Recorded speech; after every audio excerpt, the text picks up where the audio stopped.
ففروا إلى الله إني لكم منه نذير مبين. بسم الله الرحمن الرحيم. الحمد لله رب العالمين. الصلاة والسلام على المبعوث رحمة للعالمين نبينا محمد وعلى آله وصحبه ومن تبعهم بإحسان إلى يوم الدين. Amma ba'd. Kaum muslimin dan muslimat, para pendengar dan seluruh pemirsa yang menyaksikan acara ini, Assalamualaikum warahmatullahi wabarakatuh. Di malam ini kita akan mengkaji sebuah hadits. Di dalamnya terdapat kaidah-kaidah besar, pijakan-pijakan penting. Hadits ini diriwayatkan oleh Al-Imam Muslim rahimahullahu ta'ala di dalam kitab As-Sahih melalui jalur Al-A'raj dari Abu Hurairah radhiyallahu ta'ala anhu. Beliau berkata, Rasulullah sallallahu alaihi wasallam bersabda, Al-mu'minul qawi khairun wa ahabbu ila Allah minal mu'minil dha'if wa fi kullin khair. Ihris ala ma yanfa'uk wasta'in billahi wa la ta'jiz. Wa in asabaka syai'un fala taqul law anni fa'altu lakana kadha wa kadha walakin qul qadarallahu wa ma syaa fa'al fa inna law taftahu amal asy-syaitan. Kata beliau sallallahu alaihi wasallam, al-mu'minul qawi, seorang mukmin yang kuat itu, khairun wa ahabbu ilallah, adalah lebih baik dan lebih dicintai oleh Allah, minal mu'minid dhaif, dari mukmin yang lemah. Wa fi kullin khair, tapi pada kesemuanya, pada semua mukmin yang kuat maupun yang lemah, semuanya ada kebaikan. Semuanya ada kebaikan. Jadi ini hadits di dalamnya terdapat kaidah-kaidah besar. Yang pertama bahwa keimanan itu adalah pokok kebaikan. Pokok kebaikan. Karena di dalam keimanan itulah yang menyebabkan seorang bergeliman dengan al-khairiyah, kebaikan, dan menyebabkan dia dicintai oleh Allah Subhanahu wa ta'ala. Karena itu bahasanya mukmin yang kuat lebih baik dan lebih dicintai oleh Allah. Jadi perbandingannya antara kebaikan dan kecintaan di dalam menggapai kecintaan Allah Subhanahu wa ta'ala. Iya. Wa fi kullin khair, pada semuanya ada kebaikan. Ini uslub adab ya. Etika dan akhlak dicontohkan oleh Nabi sallallahu alaihi wasallam. Itu ada di dalam Al-Quran. Ketika diperbandingkan antara dua orang, dan dua orang ini semuanya punya kebaikan, kadang disebut pada semuanya ada kebaikan. Nah itu di surah An-Nisa ketika disebutkan orang yang berjihad di jalan Allah dengan harta dan jiwanya, dan orang yang tidak hadir jihad karena tidak hadir jihad tanpa udzur, disebut orang yang berjihad itu lebih tinggi kedudukannya. La yastawil qa'iduna minal mu'minina ghairu ulid darari wal mujahiduna fi sabilillahi bi amwalihim wa anfusihim faddalallahu al-mujahidina bi amwalihim wa anfusihim 'alal qa'idina darajah wa kullu wa'adallahu al-husna. Ketika disebut bahwa orang yang berjihad itu Allah lebih utamakan di atas orang yang tidak berjihad. Tapi Allah terangkan wa kullan wa'adallahu al-husna. Dan semuanya Allah janjikan kebaikan. Dijanjikan al-husna, kebaikan. Iya. Dan di surah Al-Hadid ketika disebutkan para sahabat yang mereka berislam, beriman dan berinfak Beda antara yang beriman dan berislam sebelum Fathu Mekkah dan setelah Fathu Mekkah. Ya, tapi pada semuanya dikatakan wa kullu wa'adallahul husna. Pada semuanya Allah janjikan kebaikan. Sama di dalam hadits ini, wa fi kullin khair. Mukmin dia lemah, kuat, semuanya ada kebaikan. Tapi mukmin yang kuat itu al-mu'minul qawi khairun wa ahabbu ila Allahi minal mu'minid dhaif. Mukmin yang kuat itu lebih baik dan lebih dicintai oleh Allah dari mukmin yang lemah. Kemudian yang kedua dari pelajaran pokok di dalam hadits ini terdapat bahwa keimanan itu bisa bertambah dan bisa berkurang. Bisa bertambah dan bisa berkurang. Karena itu ada yang paling baik imannya, ada yang di bawahnya, ada yang di bawahnya lagi. Nah ini dari pokok pembahasan yang disepakati di kalangan ahli sunnah wal jamaah bahwa mukmin itu bisa bertambah dan bisa berkurang. Bertambah dengan ketaatan, berkurang dengan kemaksiatan. Kemudian yang ketiga dari pelajaran di dalam hadits ini bahwa orang-orang yang beriman itu dalam keimanan mereka berjenjang-jenjang, bertingkat-tingkat, tidak satu derajat. Tidak satu derajat. Iya. Ada yang kuat, ada yang lemah. Ada yang kuat dan ada yang lemah. Itu perjenjangan, tingkatan. Jadi kalau ada perjenjangan dan tingkatan, berarti seorang itu hendaknya berlomba pada hal yang meninggikan derajatnya. Dia mengambil sebab-sebab yang dengannya dia menjadi lebih kuat, menjadi mukmin yang kuat. Dan dia mengambil dari ketentuan-ketentuan yang membuatnya bisa beramal dengan amalan yang salih. Meninggikan keimanannya. Jadi mukmin yang kuat lebih baik, khairun, lebih baik, wa ahabbu ilallah. Dan lebih dicintai oleh Allah Subhanahu wa ta'ala. Jadi terdapat penetapan bahwa Allah Subhanahu wa ta'ala itu cinta kepada hamba-hambanya. Dan untuk menggapai cinta Allah itu ada sebab-sebabnya. Salah satu dari sebab pokoknya adalah keimanan. Salah satu dari sebab pokoknya adalah keimanan. Kemudian di dalam hadits ini juga terdapat bahwa orang yang kuat, mukmin yang kuat, kekuatan itu dilihat. Hal yang dipandang. Suatu hal yang penuh dengan kebaikan. Perkara yang menyebabkan seorang dicintai oleh Allah. Dan kekuatan itu terbagi dua. Ada kekuatan secara fisik. Dan ada kekuatan secara maknawi. Nah, kekuatan secara fisik itu kekuatan juga. Karena itu di dalam Al-Quran Allah Subhanahu wa ta'ala memerintah orang-orang yang beriman wa a'iddu lahum mastata'tum min quwwah, dan siapkanlah apa yang kalian miliki dari kekuatan semaksimal mungkin. Datang di dalam hadits di riwayat Muslim, Nabi sallallahu alaihi wasallam menafsirkan ala innal quwwatar rami. Beliau ulangi 3 kali. Ketahuilah bahwa kekuatan itu adalah dengan keahlian di dalam membidik. Kepandaiannya melempar tombak, membidik anak panah. Nah, itu semakin dia hebat di situ, maka itu kekuatan. Jadi disebut kekuatan secara fisik. Dan dimaklumi bahwa kekuatan secara manawi dari kekuatan keimanan, dari kekuatan amalan-amalan hati yang mendekatkan diri kepada Allah itu adalah bentuk dari kekuatan.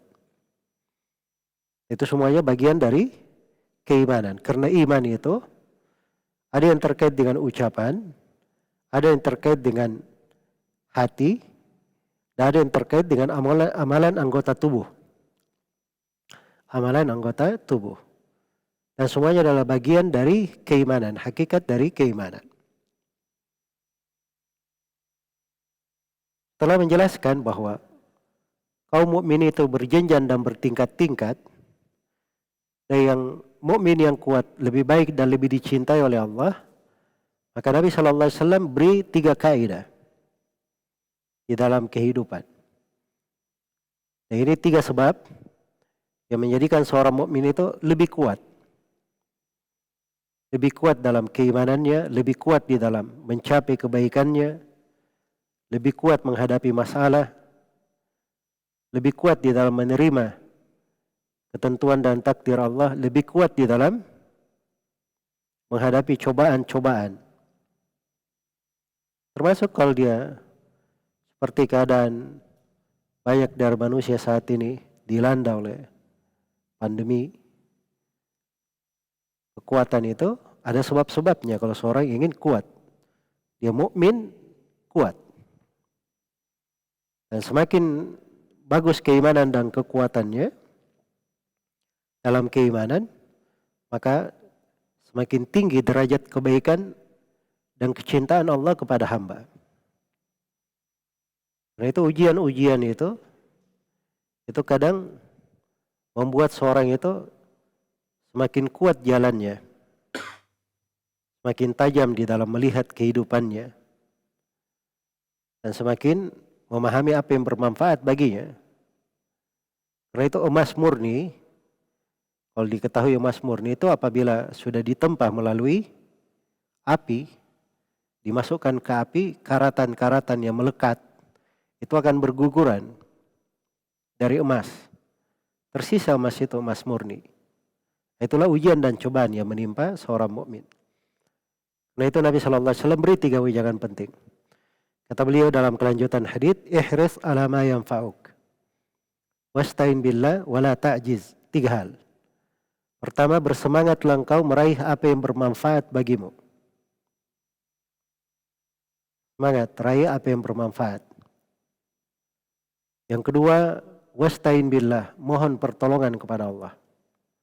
Selalu mohon pertolongan kepada Allah. Kemudian yang ketiga, wala ta'jiz, dan jangan kamu merasa lemah. Jangan merasa lemah. Itu 3 hal. 3 hal ini patut selalu kita ulangi. Kita perhatikan kandungannya. Sebab ini dasar kehidupan.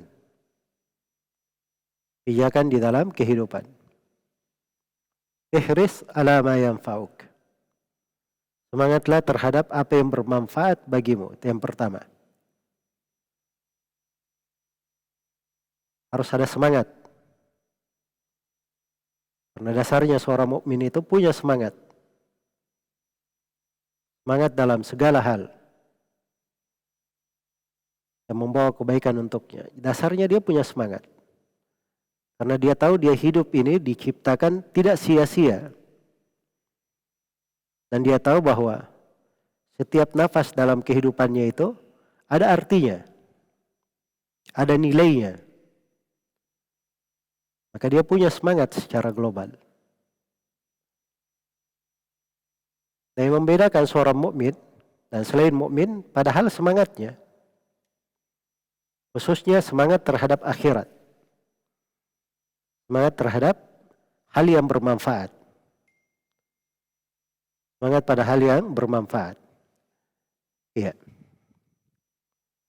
Kayak kaum munafikin itu semangatnya dalam mengadu domba, semangat dalam dunia, tapi kalau sholat paling malas. Wala ya'tuna sholata illa wahum kusala.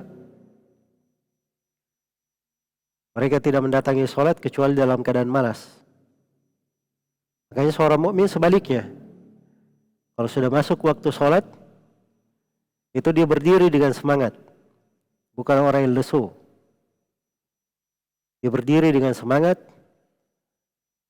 bergembira, penuh harapan besar dari kecintaannya kepada Allah Subhanahu wa ta'ala.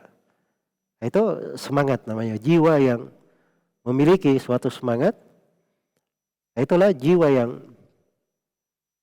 besar. Itu jiwa-jiwa orang yang beriman. Ya Nabi terangkan ihris, selalu semangat.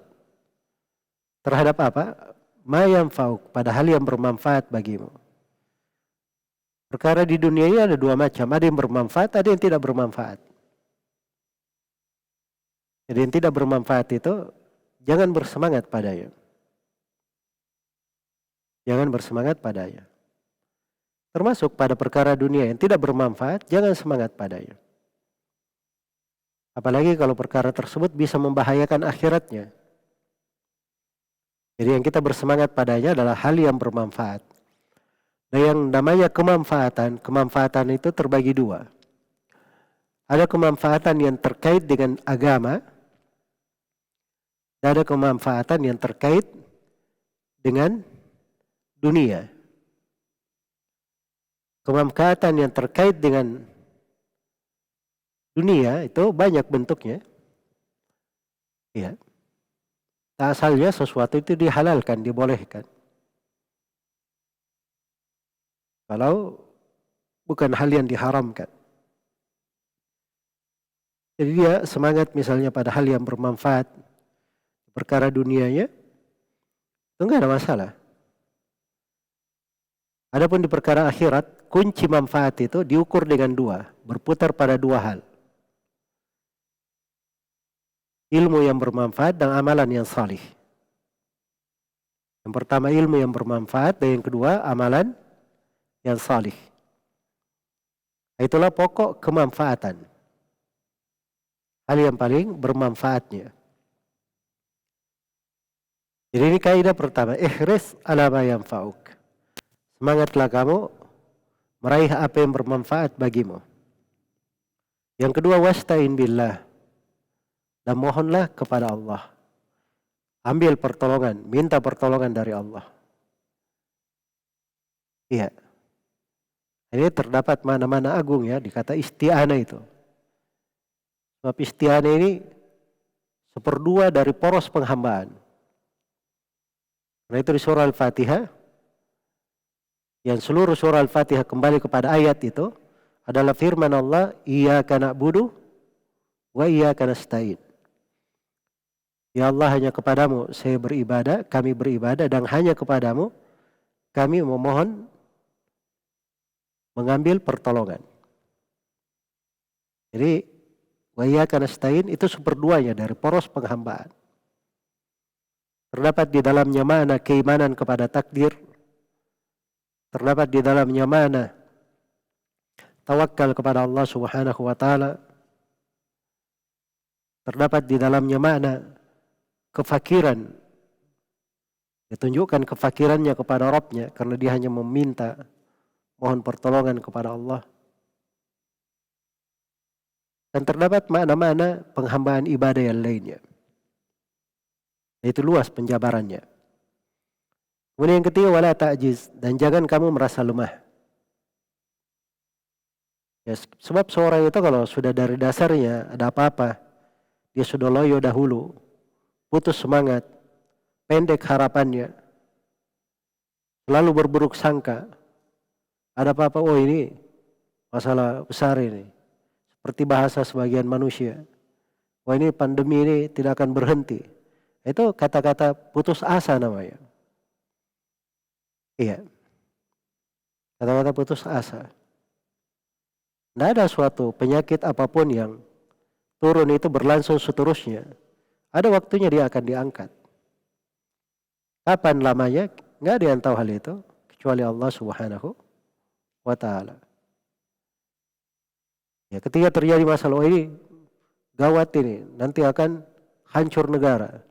Ini bahasa-bahasa orang yang berburuk sangka. Tapi orang yang punya harapan, dia tahu ada hal-hal yang keliru misalnya, ada hal-hal yang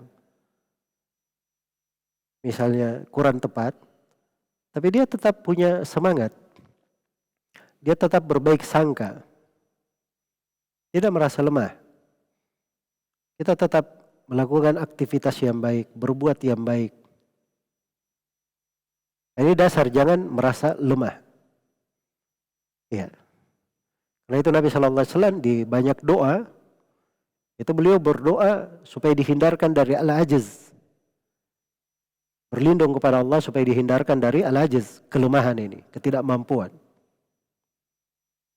Kalau orang tertimpa oleh penyakit ini bisa membahayakan dunia dan akhiratnya. Ini 3 hal direnungi dengan baik. Ihris ala ma yanfa'uk. Semangatlah engkau meraih apa yang bermanfaat bagimu. Wasta'in billah. Mohonlah pertolongan dari Allah. Wala ta'jiz. Dan jangan merasa lemah. Kemudian di akhir hadits Rasulullah SAW memberi penjelasan tentang adab di dalam keimanan kepada takdir. Dan ini mendukung pembahasan keimanan kepada takdir. Dan itu kekuatan. Kata beliau, wa in asabaka syai' fala taqul, kalau kamu ditimpa sesuatu, ada musibah yang menimpamu, maka jangan kamu berkata, lau anni fa'altu lakana kada wa kada. Andai kata saya berbuat begini akan terjadi begini dan begitu. Fa inna lau taftahu amal syaitan. Disebabkan kenapa tidak boleh? Karena kata lau itu, andai kata itu membuka pintu untuk syaitan. Membuka pintu untuk syaitan. Iya. Nah ini konteks larangan penggunaan lau, andai kata. Jadi mungkin yang mendengarkan ini, seperti saya menyaksikan, mungkin akan banyak yang bertanya. Kalau begitu tidak boleh pakai kata andai kata. Jawabannya bahwa andai kata apa dulu, bagaimana penggunaannya. Kalau andai katanya misalnya di dalam hal dia mengingkari syariat Allah, itu benar, tidak boleh, haram. Iya. Misalnya dia bilang andai kata khamar itu dihalalkan, itu jelas ya haram. Demikian pula kalau dia pakai andai kata untuk menggugat atau menentang ketentuan Allah, takdir Allah, itu haram jelas. Seperti dalam hadits ini penggunaan andai kata menggugat takdir namanya. Andai kata saya berbuat begini akan terjadi begini dan begini. Iya. Andai kata anak ini dia ikuti perintah saya tidak keluar rumah, ya dia tidak akan kecelakaan. Nggak boleh pakai andai kata di situ. Itu namanya seorang tidak beradab dan etika kepada Allah Subhanahu wa taala. Itu membuka pintu bagi syaitan. Ya. Sama sebagian orang di masa sekarang ya, sudah kena wabah misalnya, kena virus, terus tiba-tiba dia berkata andai kata begini dan begitu. Ini kalau bahasa di dalam bentuk takdir yang menimpa dia pakai andai kata di situ, itu adalah hal yang diharamkan. Demikian pula yang ketiga, kalau dia pakai andai kata pada hal yang diharamkan dalam dosa dan maksiat, itu jelas. Adapun kalau dipakai kata andai kata dalam suatu angan-angan, suatu keinginan, maka itu boleh atau tidaknya tergantung keinginannya apa. Kalau keinginannya baik ya bagus lah, pakai andai kata. Misalnya andai kata saya punya harta, saya akan bersedekah seperti si fulan bersedekah, itu bagus, dapat pahala. Tapi kalau dia berkata andai kata saya punya harta, maka saya akan berbuat dosa seperti si fulan itu berbuat dosa, itu jelas haram ya. Demikian pula kalau dia pakai andai kata dalam bab khabar, hanya sekedar mengabarkan.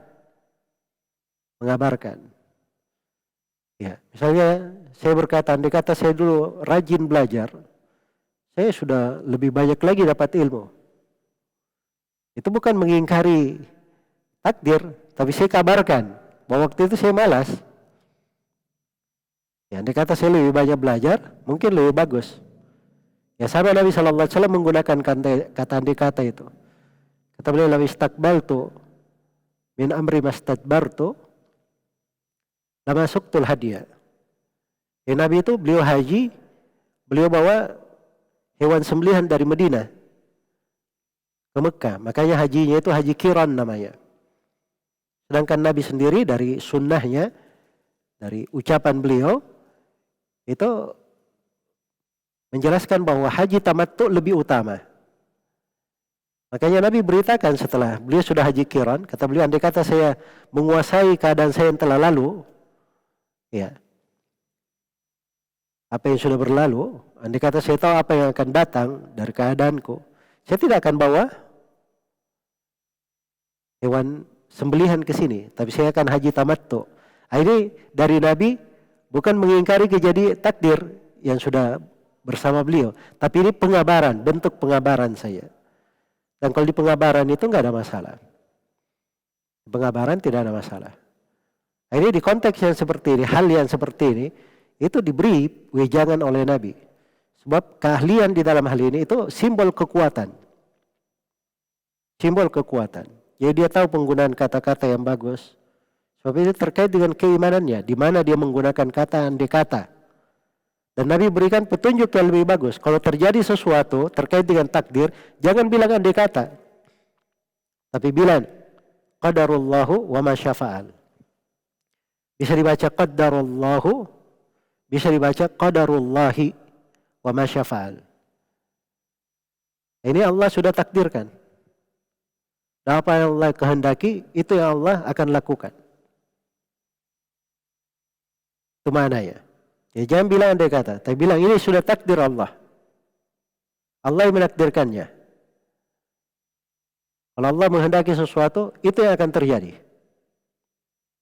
Itu yang akan terjadi. Nah, itu cara membahasakannya. Jadi kalau ada sesuatu yang menimpa, dan yang menimpa itu tidak bagus, maka etikanya itu, adabnya kita berkata, qadarullah wa ma syaa fa'al.